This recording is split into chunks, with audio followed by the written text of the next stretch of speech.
So welcome back to Radio Memphis, Prog Time Metal Mondays.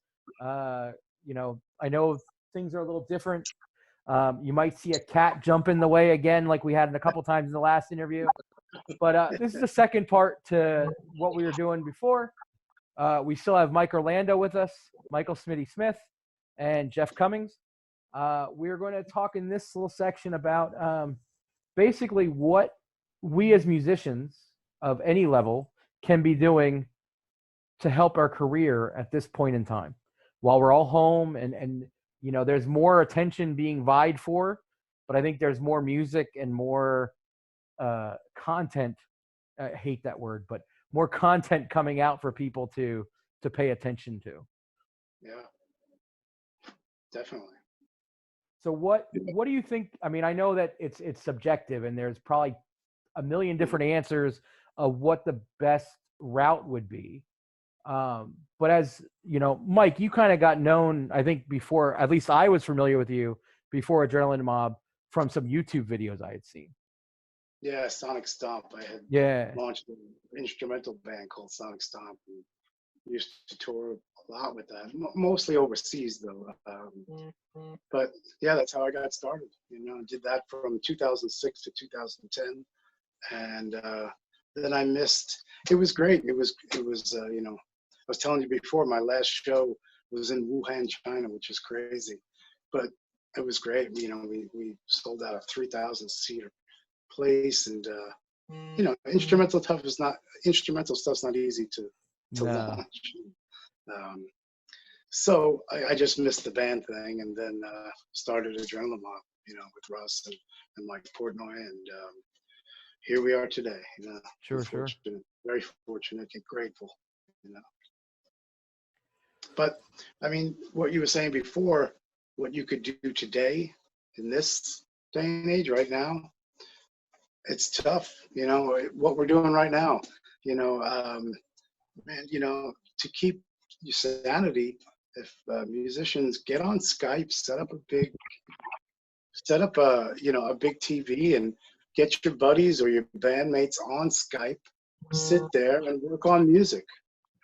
There's no reason. I did the entire pre-production for vocals on the last Adrenaline Mob album with a program called VST Connect from Steinberg, where I was here and Russell Allen was not here. And we were working two different spots. Granted, it was just pre-production, so it wasn't final tracking or anything, but it was an amazing process, because he can sing where he was, and I'd press record and it'd show up on my rig. So that's awesome. The technology out there is amazing, and we had Skype set up with big TV, so it was just like we were right there. So I think that's what people should do today, musicians, keep our sanity, because it's not going to go back to normal anytime soon. Sure. So make music. I'm lucky enough to have my own studio here, and I've always had this place, but I'm working on a new album now, for Frontiers Records, a whole new band that's going to be launched probably the end of the year or the beginning of next year. So very cool. I'm keeping my sanity that way. Otherwise, I'd be going nuts. Yeah. So Jeff, one thing I've been following, I know you do, with your tech work for Anthrax, I've been following the videos Charlie's been doing with Alex Skolnick and Ra from Suicidal. Because as you can see, if you can see my shirt, huge Rush fan. So I've been loving those videos. It's awesome that, those guys are doing that, Nah, like you and Mike are saying, just like the technology of where it's at now, people can Skype together. I saw that. I saw him and Scott were doing the SOD stuff. Oh yeah. That's pretty rad. I mean, they are coming out with that Sergeant D action figure thing, so they can pump that back up and throw them back out there, and to Skype and all those kind of other programs like the VST that he was talking about. That's pretty wild that he could sing across the world and then it records right to his computer, which is wild. I mean, that would be unheard of, 20 or so years ago. Yeah. Anything like that. It's awesome, but that aspect of technology is amazes me. You know, even like I don't know if you haven't even saw the Devin Townsend quarantine concert from the other night. I didn't see that, no. He did it from his house, and when you watch the video, it looks like he's got a professional film crew in there filming him. Wow. But he's got an Xbox controller up on a stand, and that's how he's changing all the camera angles. Oh, wow. And he actually did a breakdown video of it, you know, because I'm thinking he's got to have like, you know, one of those Sony Red cameras and, you know, the multiple camera angles that, you know, shift just by motors. No, it's iPhones attached to like an oscillating ceiling fan. It's an iPhone on a mic stand, and he just has it set up to OBS, a free software, and that's how he's doing it. And it looks great. You know, I think he raised $84,000 for one of the medical foundations in Europe. So yeah, I mean, it's crazy like what you can do from home. That had probably the most expensive part of that whole thing was running Pro Tools into Cubase, you know, so you could run mastering effects. But just crazy that, you know, that's what's available nowadays. Yeah, I just actually saw Devin. He was in Brooklyn on his last tour, and it was probably about maybe not even a week before the rest of their tour got cut and everyone had to go home. Yeah. So, I mean, I know the tour manager and the VIP and merchandise managers for him, and I was like, I'll come out and see you. And then, you know, no one would have thought, okay, you know, the week after or anything like that, it would all be gone and it would be whatever, you know. But yeah, I knew a lot of people that were out on the road at that time, and you know, especially in Europe. I think one of my friends who is Testament's Steve DiGiorgio and Alex Skolnick's tech, Carlos, I think he just left Europe because he didn't get out before a certain gap. So he had to quarantine, and then when he was feeling better, he was able to just get back to the United States. So wow, yeah, that's tough. I mean, and that tour. I mean, they were supposed to go to Italy. The Exodus Death Angel Testament tour was supposed to go to Italy. That obviously was canceled, and then their last show in Germany was canceled. So, and everybody just kind of had to catch flights out before they did the travel ban stuff, you know, so everybody was lucky enough to get back. And then obviously in the news, you know, everybody who got sick on that one, you know. Sure, man. So Smitty, coming from the other side of things, what do you think bands should be doing, or maybe not even bands, but other people in your position as a manager, people behind the scenes can be doing to help themselves at this point? It's just a matter of trying to be prepared. You know, the funny thing is we kind of talked about some of the things that have been rescheduled already and the dates that are put on them. And it's so weird to see some of the different things like, you know, talking to JD from Black Label, and the Black Label stuff that got canceled is already postponed for August. And then I'm looking, I checked in with Scotty from Skid Row, and they postponed, I think, only like 8 of their shows from this summer run that they're doing with Rat and Slaughter. So they only postponed like May and June so far. So they're going to try and keep those dates through July and August. And then, you know, other people like Jeff was saying, they're looking at postponing stuff until November, and other people are looking at this and that. And the only thing that you can do is be as prepared as you can be. You know, so for me, it's like, you know, it's probably a little less of a headache for me than it is, you know, for the booking agents. The booking agents are the guys that are really got it on their toes and jumping through hoops and ready to go at any second, because, you know, with artists that are home and not used to being home and not used to having that income and stuff like that, the booking agents are the guys that they depend on to keep them on the road and doing all this stuff. So there's a lot of pressure on those guys too. But I just think, you know, going back to something that Jeff was talking about before, it just made me think, man, about a mom and pop music shop in this day and age that's still in business is impressive enough. But now to be able to keep going through something like this and to hopefully come out on the other end and be able to keep going, that's a big thing, man. You know what I mean? With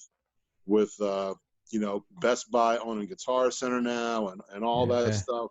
To have a mom and pop shop music store that's still going is an impressive thing, and it's a big deal. It's a big deal. So I think it's something that's important for a neighborhood to have. So, I wanted to kind of say something about that because this is really, it blows my mind. Yeah. At this point, there's a mom and pop shop that's still doing okay. So God bless them, man. I hope they make it through it. Yeah. I mean, that's also with that, like mom and pop businesses. A good friend of mine, Mike Flynn, he texts for Kill Switch Engage, but about a year or so ago, he went off the road and decided to take his shop and actually get a storefront in Westfield, Massachusetts. And I believe he just moved, like right as he was moving his shop, they started shutting everything down. So he went from a smaller space to like a little bit bigger of a space in more of like a populated area of downtown. And he had to move everything very quickly, but now he's moved it. And I don't know how much work he's able to do or what he can, what's going to happen with obviously, paying rent and all that kind of stuff. But he just does killer work, and his shop's called Black Hole Guitars. And I remember I stopped by in November. I stopped by his shop because I was like, man, I got to see this. And I was just telling him, I'm like, man, you got balls of steel just like opening a guitar repair shop, in this time, not even before any of this hit. I was just like, you bought storefront and rent. You have all sorts of overhead, and you're doing. And I mean, it's great because he does great work, and you have to believe that you do great work and put out great work to be able to rent property to do it and not just do it from, say, your house or, home shop, Yeah. I know there's a couple mom and pop shops here in Memphis, but there's what used to be like probably 15 mom and pop shops in Memphis is now 2. And luckily they're, both of them are kind of staying open a little bit during this time. So if you need strings, you need this, whatever, you can still do it. Repairs you can get done. But, Nice. like I had to order strings the other day, and I hate doing it, but I had to order from Sweetwater because they didn't carry the strings that I wanted, Yeah. But it is what it is. And, it's unfortunate. I know that there's some bigger mom and pop shops, like down in Texas, you have Guitar Sanctuary and stuff like that. But even those guys, being closed right now, that's a huge hit when you have to make $1 million purchase from Mesa Boogie for a year, and, so those guys are all hurting, but the smaller shops, especially, I can't imagine. Like I grew up in Pennsylvania, so I a lot of the places, like little shops that were up there, I remember, those days where they had to close because of snow. That was a huge hit, Yeah. Damn. So, Mike, like I said, we're a musician station here. So we always talk to musicians about the gear they use. Yeah. Everyone's got gas to an extent. We all want more gear. But what are you using right now on, when you were on the road, what were you using? Have you switched over to Axe Effects or any of that stuff? Yeah, I mean, all through Adrenaline Mob from 2011 to 17, I used the same rig. It's a pretty big rig. It's a tri-stereo rig, so it's 3 Marshalls, 3 cabinets. They call it a wet, dry, wet rig. Yeah. So, one head's in the middle, dry. The other 2 heads are for the left, one left delay, one right delay. It's a really nice, big, full sound. It's tough on the roadies for sure because the rack is bigger than me, but it's a one guitar player band, so it's a big sound. Now I'm doing a ton of overseas stuff because one of my bands is based in South America.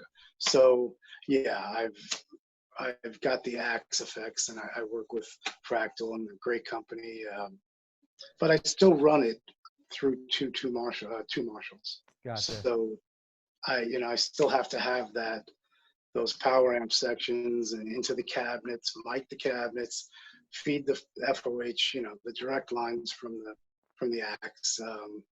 But whenever I can use my rig, if we're touring in the States, or somewhere where I could have the back line provided, it's always still Marshalls. No matter Sure. what.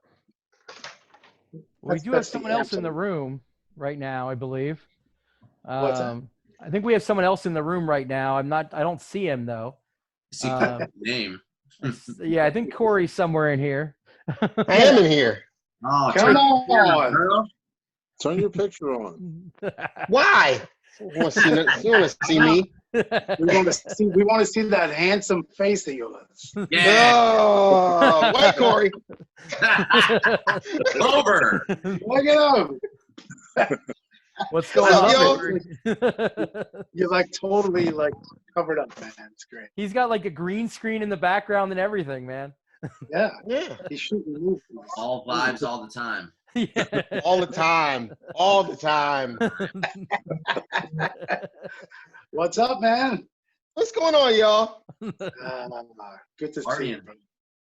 Someone looks very rested. Corey, you been catching up on some rest? Damn. My kids are here. No. Oh, What the hell are you talking about? none at all. Something's No. flying around in the back there. So Well, if I turn this thing off, you'll see I'm in my kitchen and it's a fan. So let me turn that fan off. Hold on, I'll be right back. oh no, I like the background. The background's awesome. I'm back. All right. So Corey, That's great. everything's going good, even though we're locked at home and all that kind of stuff. Yeah, I'm having a good time. I'm here. I'm here up in the woods, sheltered in place, and nobody cares about me. So I'm good. I'm good. Nice. So one thing we've talked about while we have you, we'll kind of circle back around.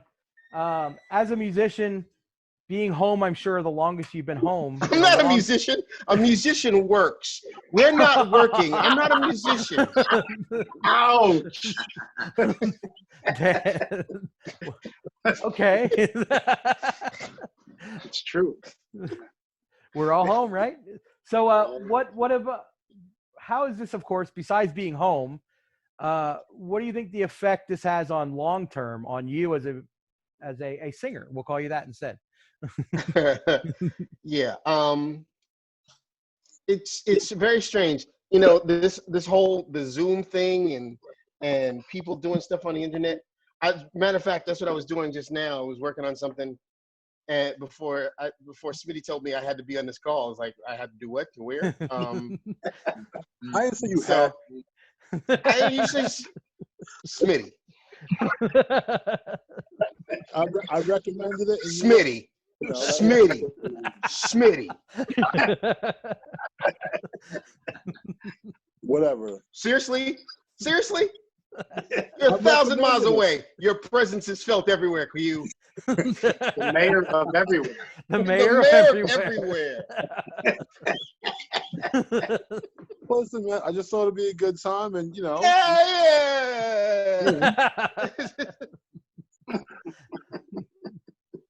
So go ahead, finish telling your story. Stop messing with me. Okay. Why? You're always good to mess with. Yeah, I know. Now I was working on something. Charlie Benedante from Anthrax is doing a cover of Funny Bob, and he wanted me to sing on it. And it's really weird because there's no real singing on the song, but I'm gonna do it anyway. So I've been trying to figure it out because all of my gear is not here. All my gear is all over the place. So I didn't have it. So I'm learning how to use this Tascam DR1. Wow.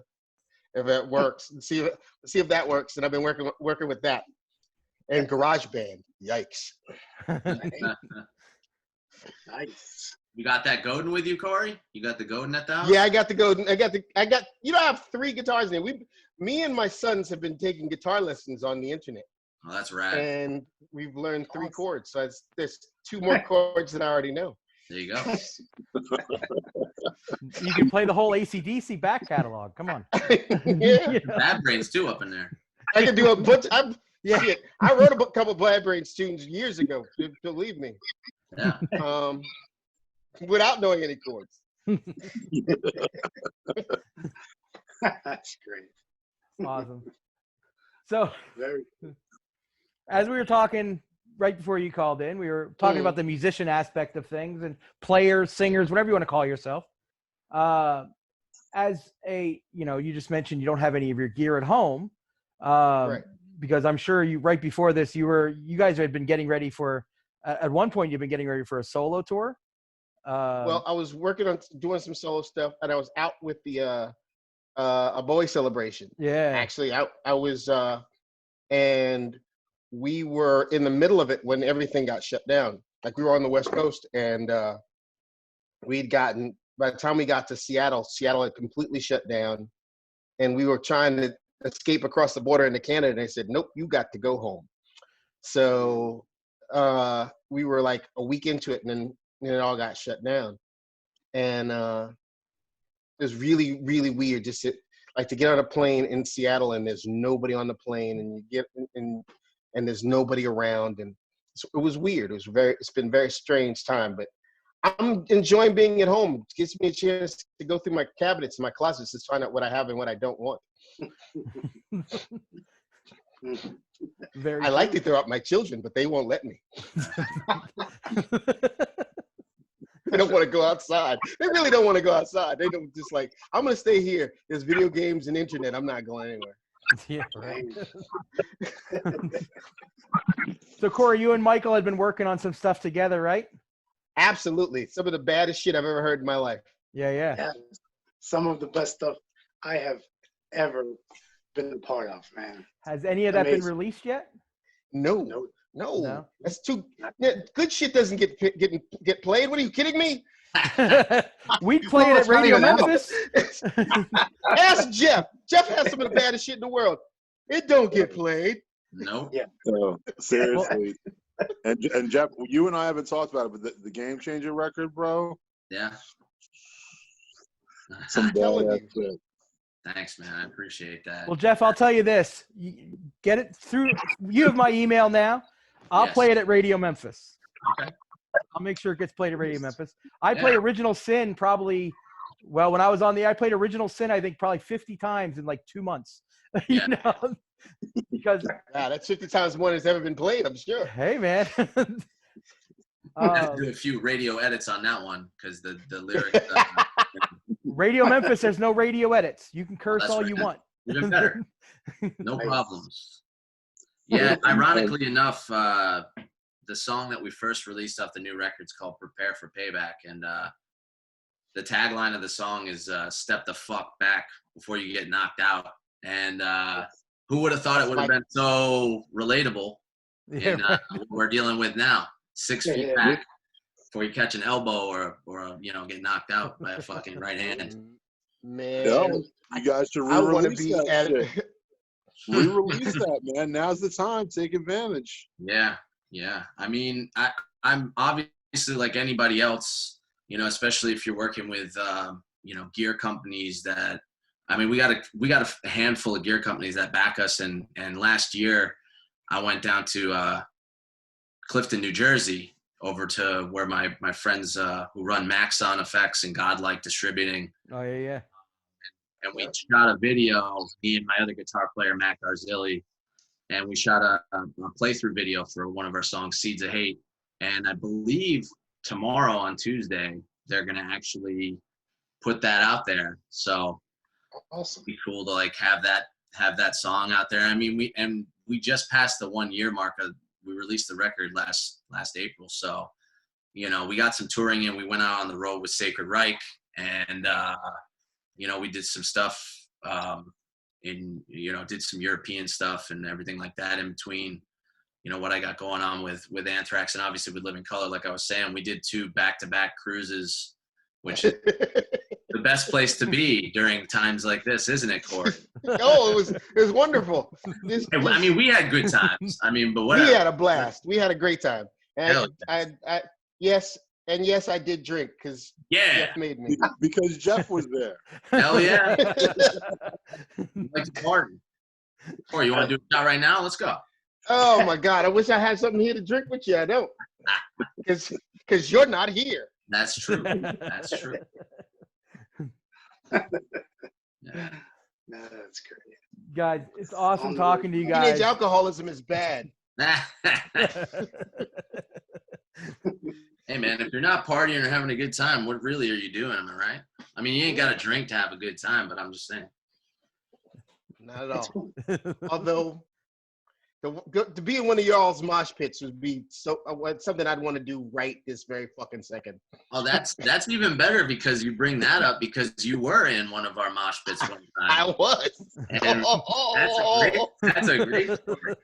Because I don't remember what year that was, like maybe 3 or 4 years ago or something at this point, but we were Living Color was on the road, and I believe you guys were slated to play Poughkeepsie. Yeah.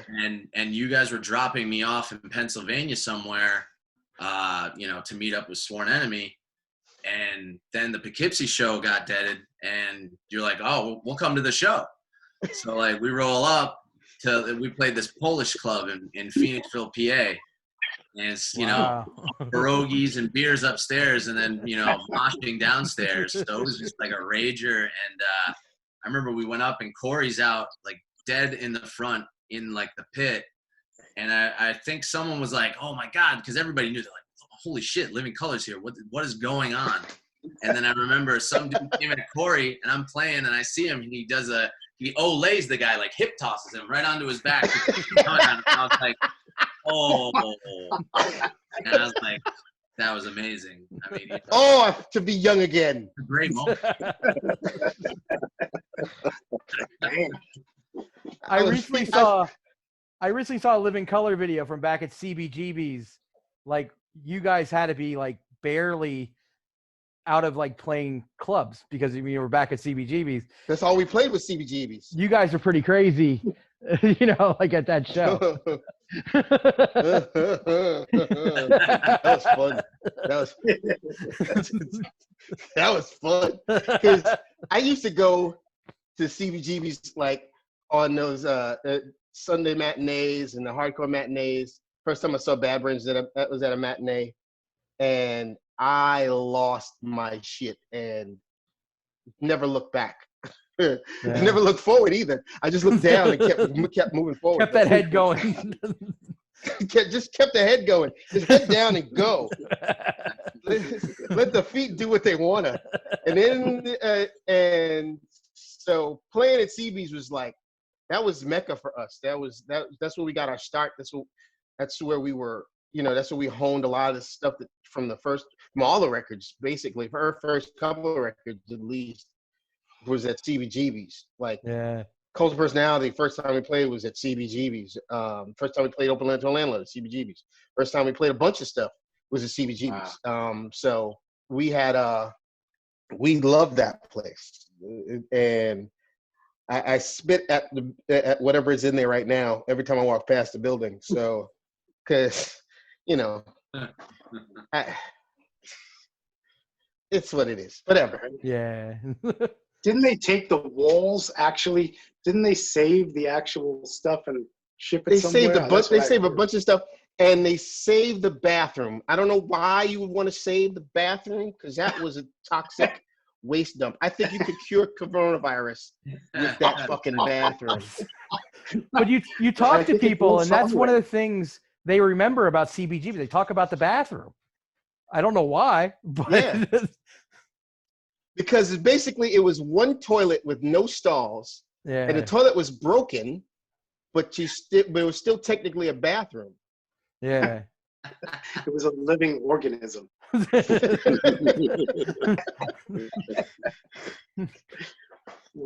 Crazy. So guys, Zoom is telling me we have a couple minutes left in this segment. Let's do this. I appreciate all you guys calling in or Zooming in, however it's referred to. I'm still up on this technology thing.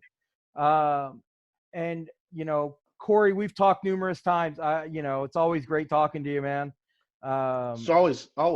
I was actually planning to come to the Atlanta show for my birthday.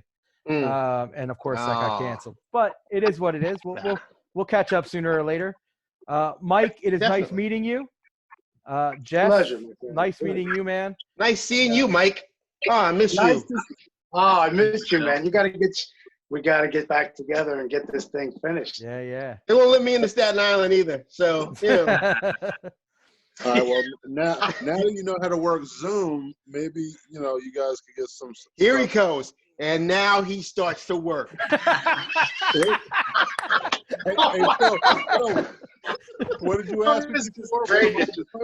What am I doing? What I'm doing? Yeah. Always be closing. Always be closing. Oh man, that's I'm telling you, just you guys can Zoom, get some stuff done and everything. Yeah. I'm just saying. Definitely. Smitty, All it's right, always I'm great in. talking to you as well, my friend. And listen, when this is all said and done, and I'm allowed to go back to the radio station and actually work from the station, let's maybe get another call and we'll play some of your guys' music. If Corey and Mike Orlando's project has anything that they want to, maybe leak to Radio Memphis, I wouldn't mind that. Raven. That could be possible. Hey, that's a little kitty cat. Yeah. She's like, you're laughing way too hard. I got to interrupt. This is a good group. Now this is a good time. Yeah, Believe me. man. Smitty got scolded from Corey, so he's still Not news. Not news.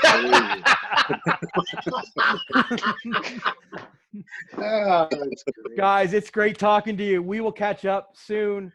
Radio Memphis, Yes. Prog Time, Metal Monday, whatever you want to call it right now. What did we talk about, Mike, earlier? Calling it technical difficulties, because that's the story of the show. 100%. I was having many of them earlier. Yeah, man. It's all around, brother. Don't worry about it. I'm definitely glad you made it in, Jeff. Thank you. Yeah, man. Thanks, guys. Phil, it was great meeting Pleasure, you. Jeff. Nice meeting you, man. Pleasure We will talking. talk soon, Mike, everybody. Corey, Smitty. have Miss you, fun up man. there. All right. Miss you, brother. See you guys. All right. Be good, y'all. Have a good one. See ya. How do you turn this thing off?